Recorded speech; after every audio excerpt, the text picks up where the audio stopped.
Vamos a seguir con Clap When You Land de Elizabeth Acevedo.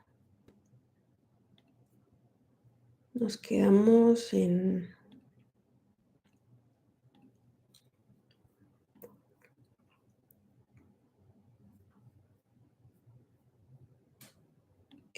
Camino Yajaira, One Day After. The day after the crash, but with still no deaths confirmed, my friend Caroline comes by before work, hugs me tightly, her swollen belly between us, but I quickly pull away. I'm afraid that I would break her. I am afraid that I would break. She's quiet, holds my hands in hers, says God will see me through. Caroline has lost aunts and uncles and cousins and knows about mourning, but she still has both parents at home. And so I take her comfort without yelling that she does not understand. When her phone buzzes, she quickly releases my hand on a curse. I know without her telling me it's her manager at the resort, wondering where she is. When she leaves, Tia sits in front of the TV and Don Mateo comes over, hat in hands, and the phone rings, and even Vira Lata, usually mellow, holds at our gate. Everyone in this street knew Papi. The hustlers he gave money to keep an eye on me, the colmado owners and fruit car guys who held our tap, the folks Tia has been a curandera to, healing their babies, the neighbor woman sent pastelones and papayas, and men stopped by to offer care in the form of labor and prayer. Papi was gone three-fourths of each year, but kept his ear pressed to the ground all 365 days. And so, like grains of rice in boiling water, the crowd outside our little chill house expands. People stand there in shorts and caps, in sandals, the viejos held up by their bastones, they shuffle onto a balcón, they wrap their fingers around their barred fence, they watch and wait and watch and wait, an unrehearsed vigil, and they pray, and I try not to suffocate under all the eyes that seem to be expecting me to cheer myself out of my skin. We have the nicest house in the barrio because Papi spent money to make it so. He wanted to move us, but Tia refused to leave the neighborhood she knows and serves. So instead, Papi got us fat iron logs, running water, and a working bathroom we don't have to share. We have humming air conditioners, a large refrigerator, and a small microwave. A generator para cuando se va la luz, the latter setting us apart. When the daily power outages happen, and the whole hood goes dark, we are one of the few homes with our lights still on. But it feels like for the first time, our house is the one that's gone dim. Our house is squat, with 2 bedrooms, a kitchen and comedor, a small patio in the backyard where we hold prayers, circles, and parties. Our floors are not dirt, but tiled recently, and always mopped clean. We have a TV in the living room, and Wi-Fi, and so many small luxuries us, Papi's US sweat provided. But the best thing about our house is that there is a 3-minute walk from the beach, which isn't always lucky when the water rises, but it has saved my life on the many days when when I need a reminder the world is bigger than the one I know, and its currents are always moving. When I need a reminder that there is a life for me beyond the water, and that one day I will not be left behind.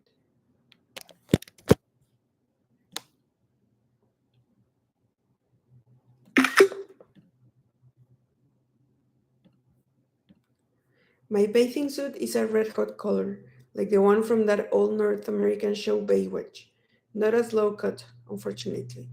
I sneak out of the house through the back and avoid the well meaning people out front, whose questions and condolences I want to swat. From the back road, it's a straight shot to the water's edge.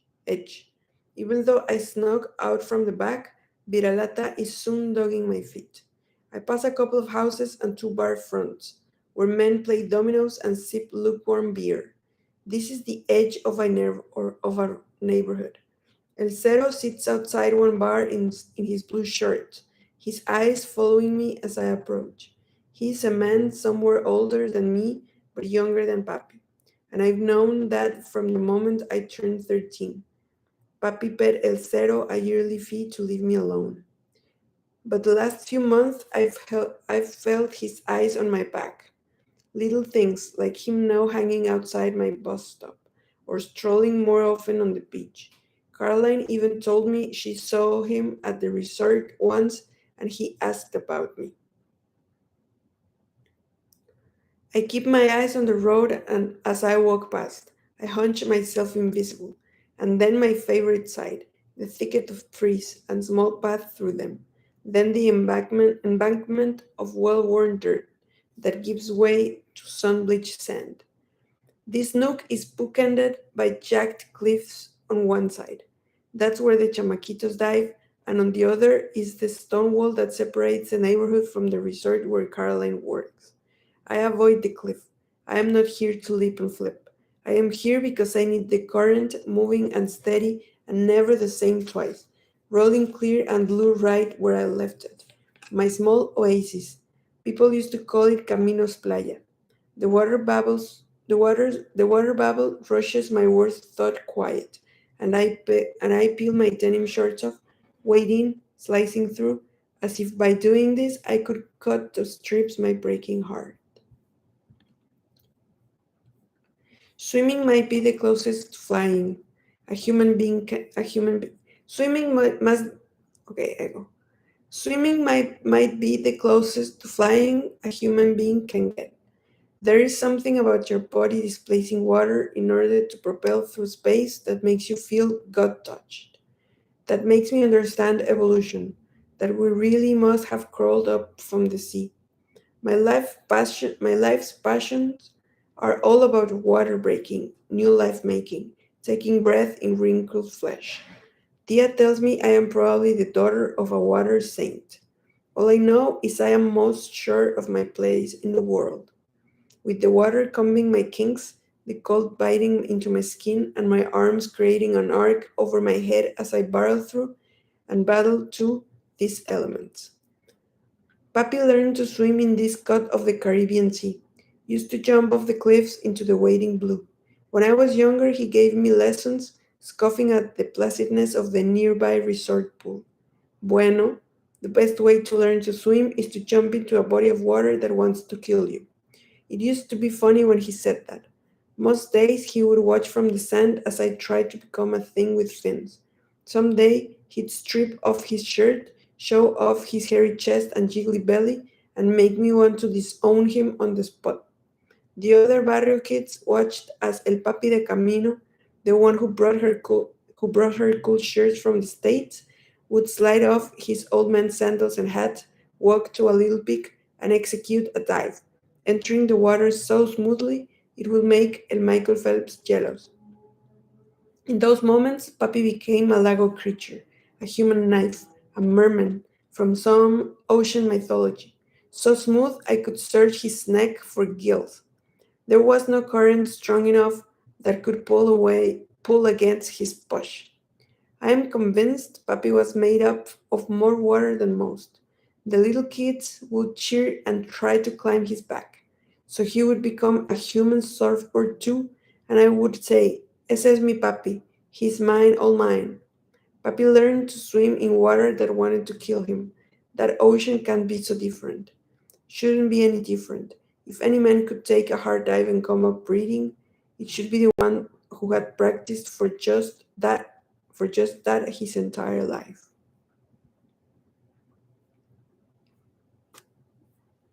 My arms are tired, my joints screaming.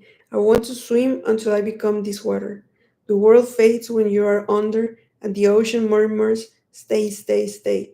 I swim out and come back, my lungs on fire, my arms shaking from the strain. I could stop moving, I could just go. I turn my head to breathe. A sharp whistle cuts me off mid stroke. Floating on my back, eyes opening to the darkening sky. I do not have to look to know the figure at the shore. It's getting late, Camino. The beach is dangerous at night. El Cero. In some ways, it seems like I always knew that Papi's absence would bring baggage. I tread upright in the water, trying to map out the fastest escape route to get by El Cero, without having to go near him. Viralata wags his tail at me. I wish he was more inclined to bare his teeth. Even from a distance, I see El Cero's eyes deep down to where my nipples are cold as I tread.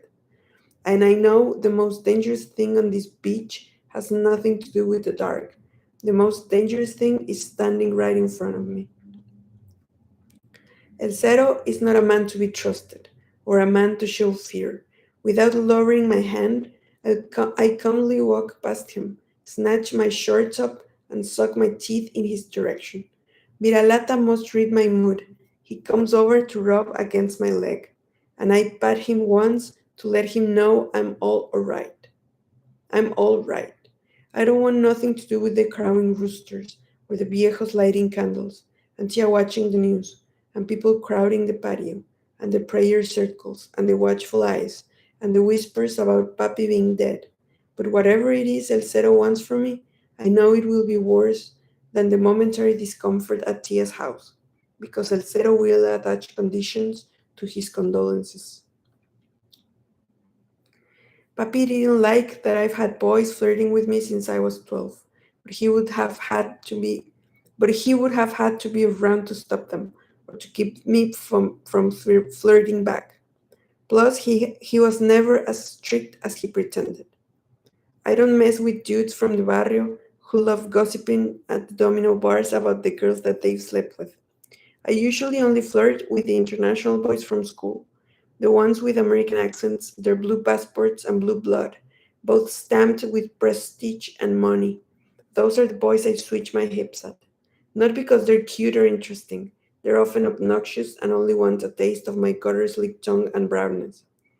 They act as if they could elevate my life with a taste of the powder milk tin pump. No, I date those boys because they are safe. They can't stand bachata or sing Juan Luis Guerra, can't recite Salome Ureña or even name the forefathers. They wrap their flag around their shoulders like a safety blanket, as if a heart has topography. I know none of these boys. I know none of these boys know the coordinates to navigate and survive mine's rough terrain. In other words, these boys would be no distraction.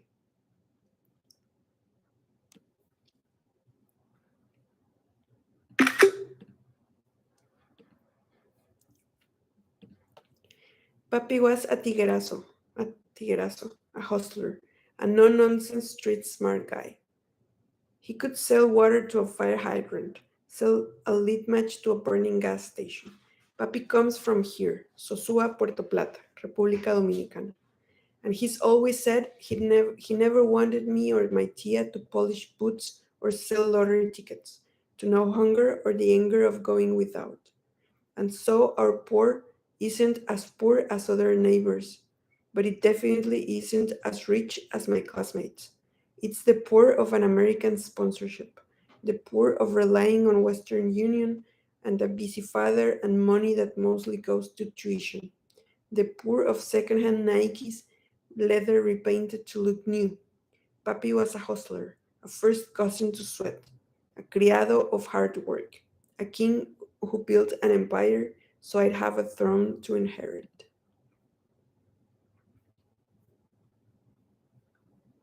El Cero is not the kind of hustler Papi was. El Cero hustles bodies, eagle eyes, young girls from the time they are 10 and gets them in his pocket with groceries and a kind word. When those girls develop and show the bud of a blossom, he plucks them for his team.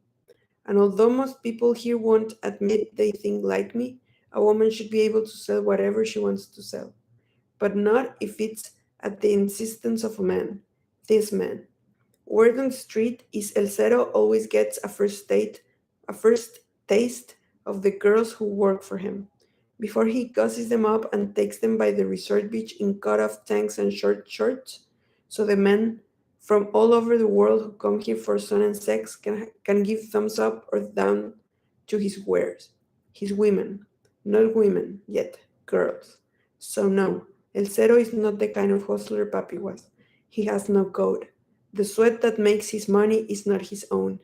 Even now, as I stare at the setting sun and walk away, he calls out, Camilo, perdón, Camino, you know, I'm here for you. Whatever you need. Some extra money or a shoulder to cry on. Just let me know. Your father's life, it's such a loss. It's a warm evening, but my skin feels kissed by cold. Whatever Papi was paying him each year, I think El Cero is still expecting. Even though I don't have a dime to my name, I know there are other ways he'd accept payment. I know he would love nothing more than to have me further in his debt. I know what El Cero sees when he looks at me. This hair, the curls down my back, lightened by the sun and always tangled. This thin body, better fed than most, curves softly in the places that elicit dog whistles and piropos. Swimming has kept this body honed like tias of sharpened machete. I am pointy angles, knees and elbows, sharp cheekbones and jaw, jagged tongue, although the last is not the water's fault. My skin is the same color as Tia's, as Mama's. If Papi's photo was shot in black and white, I would be cast in soft sepia, shades of golden brown. I am a girl who does not look like a woman. I am a girl who looks like a girl. I am a girl who's not full-fledged yet. And that's exactly what El Cero counts on. A girl easy to convince into a trade she doesn't want, easy to sell to men who do. I used to go to school with El Cero's little sister. Back then, back then he wasn't El Cero yet. He was just skinny Alejandro, Emily's older brother. Back before the fever that swept in with a hurricane. Back before the deaths, the illness. Back before Papi put me in private school. Back before it all. Cero's little sister had a big gap-toothed smile. A gap that wasn't just because we were both 7 and missing teeth. Cero's sister, Cero's little sister was my friend, the first to raise her hand in class, to volunteer to read out loud. She waved at everyone and everything. The pregnant gutter cats, the women who sold ointments and socks, the trunk carts on the corner singing off key. The dengue fever came with the rain. Tia didn't have enough hands to try to heal them all. Not even her own stubborn sister, who said she was fine. Not the little girl who was her niece's good friend. There were lots of funerals that October.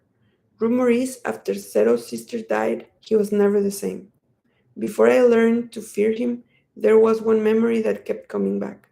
The one I cannot shake even as I shake when he approaches. Cero has never appeared young to me. Always this same age, this same face. But he would come to school to pick Emily up, and she would stop everything she was doing and run to him, arms spread wide. He would catch her, swinging her in circles, and I was jealous. Jealous I didn't have a consistent male figure like Cero in my life. Tia has kept the TV on since the accident. She hasn't blown out the 3 big candles under a picture of my father on the ancestral altar. This morning, divers began pulling up pieces of the plane. Papi loved the water, could hold his breath longer than anyone. The news coverage has died on. They say any chance of survivor has two. It's been 72 hours, and I go to school on Monday, even though Tia tells me I should stay home.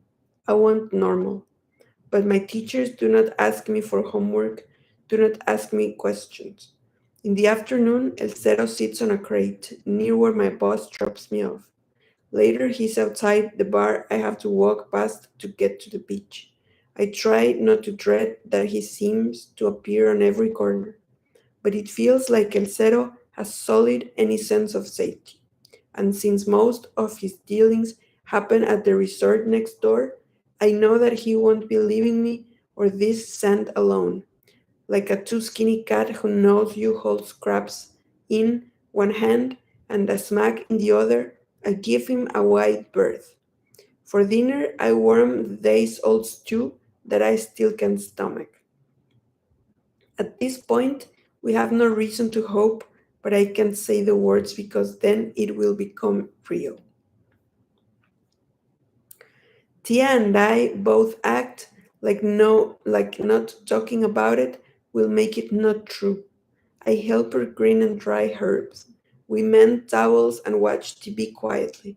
Once or twice, when I walk into the living room, I hear her murmuring on the phone. She's always quick to hang up. I think she's been making funeral arrangements, but knows she can tell me. Knows my shoulders are too narrow to bear that news just yet.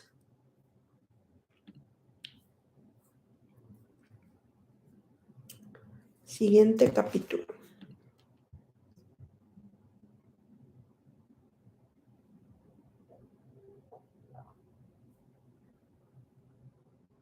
Camino Yajaira.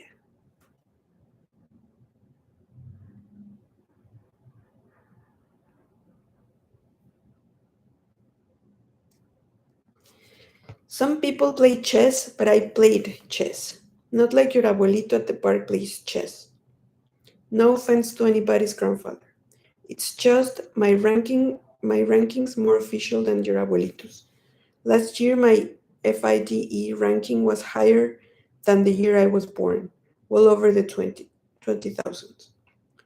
I scrubbed kids weekly at citywide competitions and was on a travel team for national tournaments until last year. I'm not the best student at AC Portalatin High School, but I was one of the best chess players in the entire city, and I ensured our teams won titles, and the school loved me for it. So did the neighborhood. I got us into the newspaper and on late night TV for something other than drugs or poor scores or gentrification. But last year things changed, and so did I. So did chess. And if the game taught me one thing, it's once you lift a pawn off the board, you have to move it forward. It cannot return where it was. Papi was a good chess teacher. He was not a good chess player, evidenced by how terribly he did things. You could always tell his next play. At least that's what I used to think. When Papi's in DR, we do not speak often, but I never had to reach him the way I did one last summer. It felt like he might be the only person to help me make sense of the thing that happened, the thing I still find hard to talk about. I called his cell. He didn't answer. I sent him a text and no response. I tried his email, but one day later my inbox was still empty. I realized Papi always travels for negocios, but I didn't have a single work number. I called Tio Jorge to ask, but he said he didn't have a phone to call. Mami rubbed my back, but said Papi would get to me when he could. On a day Mami wasn't home, I went through a folder of Papi's papers. I thought one of his business forms might have a company number. My fingers, drawn like magnets, landed on a closed envelope. I know Mami had never looked at it herself. I know this for a fact because if she had, she would know what I now know. What she cannot know or nothing would have been like it was.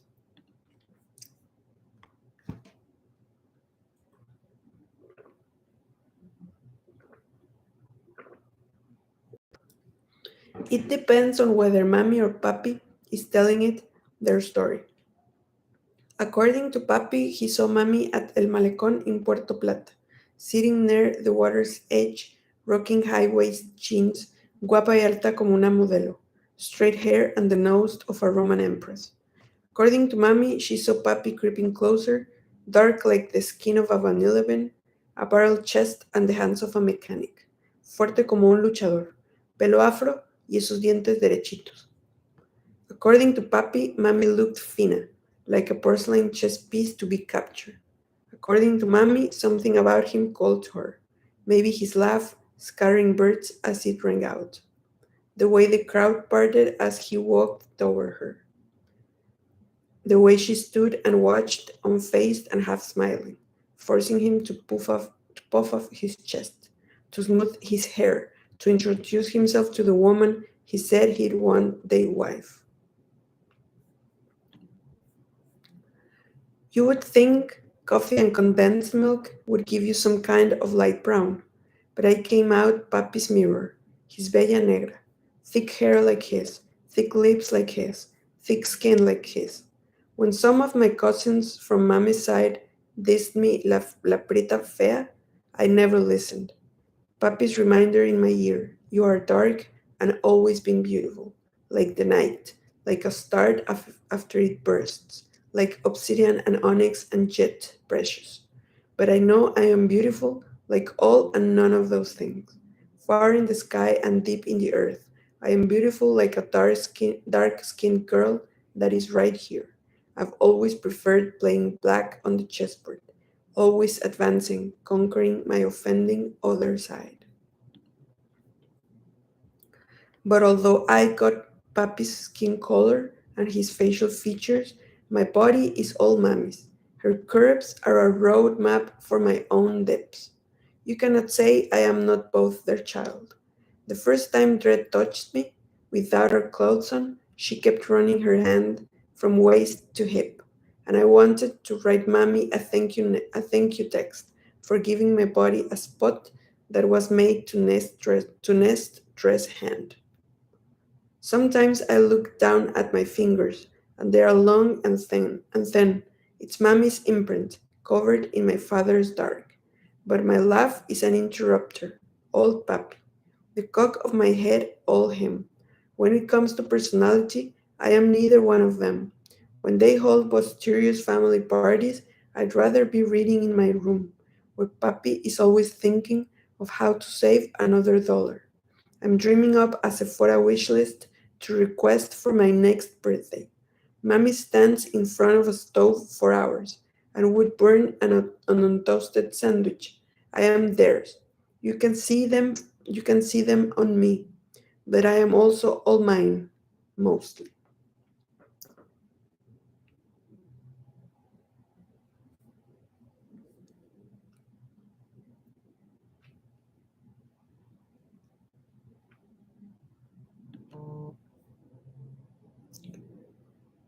3 days after.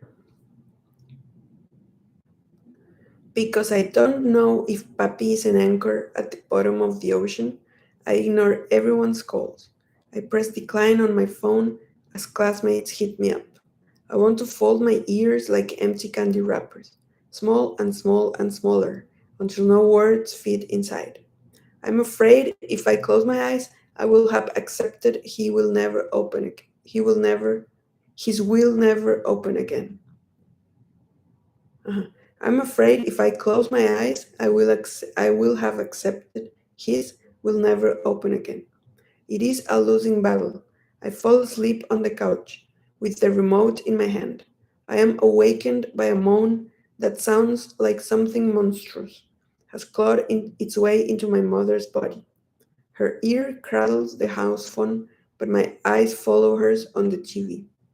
There have been no survivors found from Flight 1112.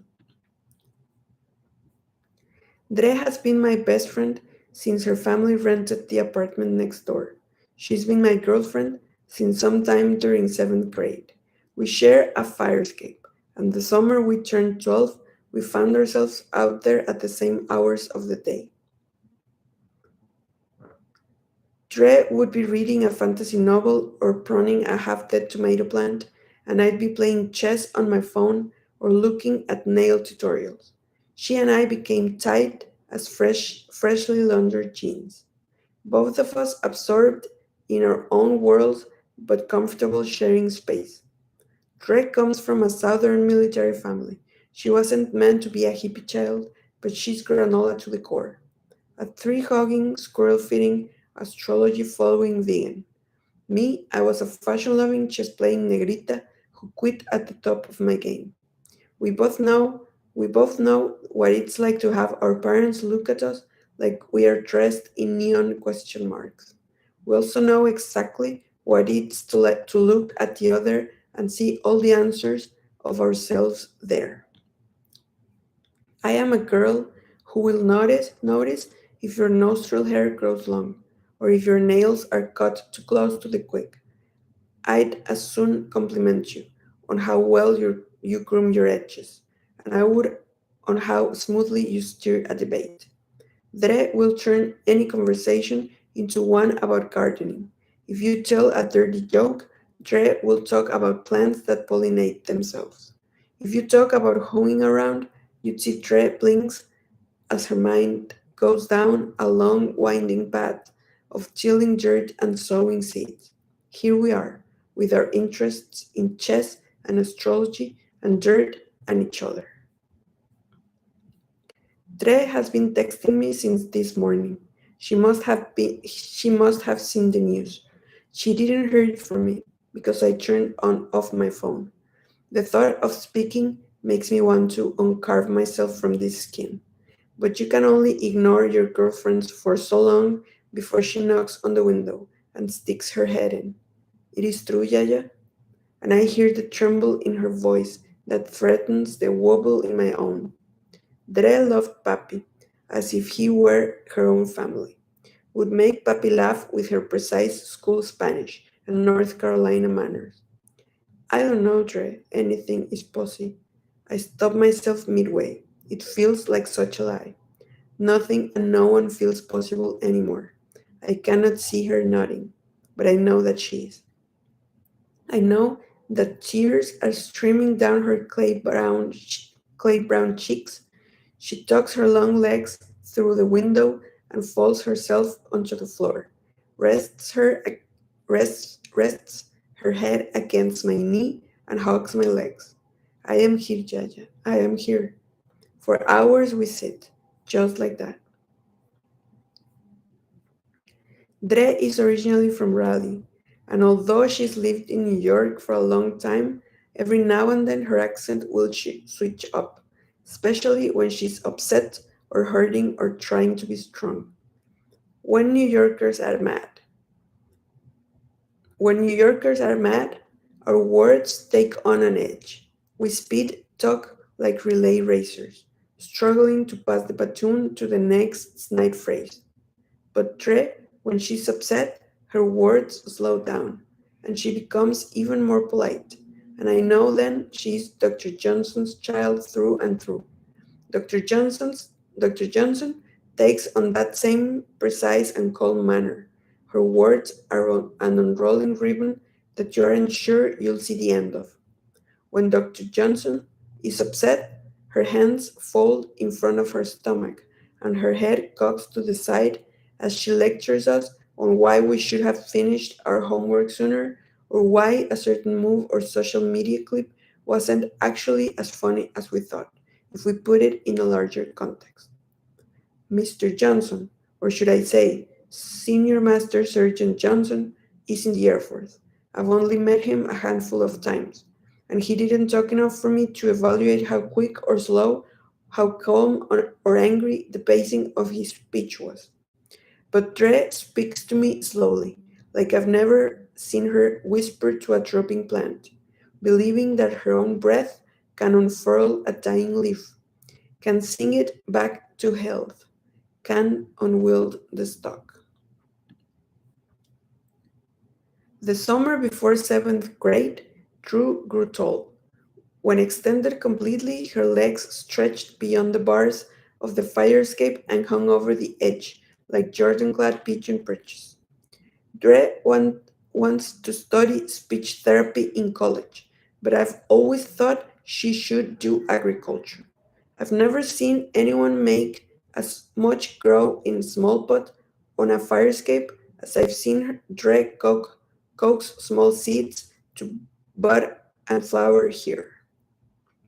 She has a railing planter where she grows okra on her side of the fire escape, which gets better light. She's planted tomatoes. One time she planted these little peppers that came out green and spicy.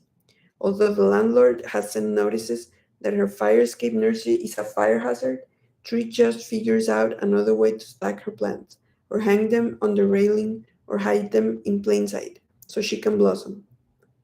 So she can blossom. Even when the pigeons pick at her seedlings or squirrel munch on fresh shoots, Tre just laughs and puts her black hands back in the soil, decides to grow us something good. Papi never saw what Tre and I were to each other. At least he never mentioned it. Ma is more watchful, and it's not that Ma did not like that I liked Tre. It's that she understood I wanted no big deal to be made. There is an artist my mother loved, Juan Gabriel, who was once asked in an interview if he was gay. His reply, "What's understood need not be said." I remember how Mammy's eyes fluttered to me like a pea on a flower, acknowledging the pollen is sweet. I have never had to tell Mammy I like girls. She knew, and she knew that Trey was special. Last year for Valentine's Day, before I left for school, Mammy handed me an envelope with a $20 bill inside, stirring a pot of something fragrant, while she said, "Para que le compre algo nice a Andreita." With her, I did not have to pretend my best friend was just a friend. The girl next door being the girl for you is the kind of trope my English teacher would have us write essays about in class.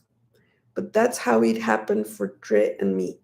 One day we were best friends, and the next day we were best friends who stared at each other's mouth when we shared lip gloss. I don't think I understood the word wonder until the day our tongues touched and we both wanted to have them touch again. This girl felt about me how I felt about her. The day we first kissed, I walked into my parents' bedroom and offered thanks to the little porcelain saint Papi kept on his armor. "Thank you, thank you," I whispered to everything that listened.